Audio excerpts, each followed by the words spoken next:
Wright, the Swifts are off to meet the West Coast Fever on Monday night.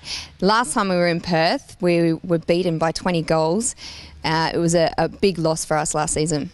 Yeah, it was, and I think it just shows how hard it is to cross the country and play in Perth. It's an incredibly tough place to go. I think when you look at it, Perth and Invercargill are probably the two places that are the toughest road trips, and I think that were reflected in our loss last year.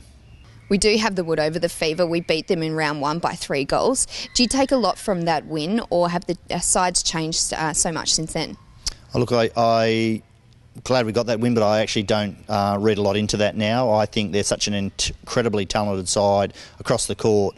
It's going to be an absolutely massive battle. Like, they've got a potent front end with an outstanding defence end, and their mid-court has been doing a good job as well. So, yeah, I take nothing for granted. This is going to be one of those trips and one of these games that's going to be really tough for us, so we're going to have to be on our game. Obviously, this week, the big announcement was the Australian netball team to go off to the Commonwealth Games. Do you think that selection camp will affect performances this weekend? Oh, look, no, I don't. I think all five Australian teams had players there, so I think every team's in the same boat. At the end of the day, these teams have a job to do, and that camp's now done.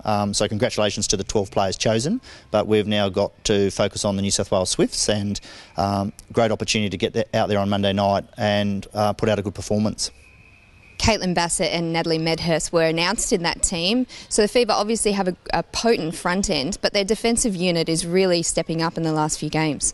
Yeah, unfortunately they have been. I would much rather they weren't doing that, but yeah, so we are actually going to have to be making sure that we're really ready for this. So we're going to have a really good look at how they've been going at both ends of the court and through their middle to make sure that we're ready for anything they throw at us. But as always, we'll spend most of our time worrying about us. So if we can put on a performance like we've done the last 2 games, we're in the contest, but we're taking nothing for granted. The Swifts have enjoyed back-to-back wins, so what will it take to get our 3rd on the trot?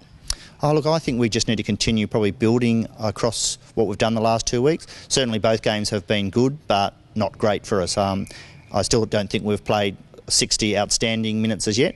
Getting better, and we're getting closer to that, but that we're going to need to be able to play 60 minutes this week, otherwise we're going to be in strife. So same deal as what we've done, like good full court pressure defensively and just keeping working our structures, what we've been doing, and hopefully that gets us the job done.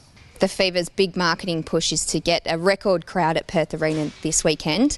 However, we've got Allphones Arena, our blockbuster game the following. How great would it be to go even better at our crowds as well?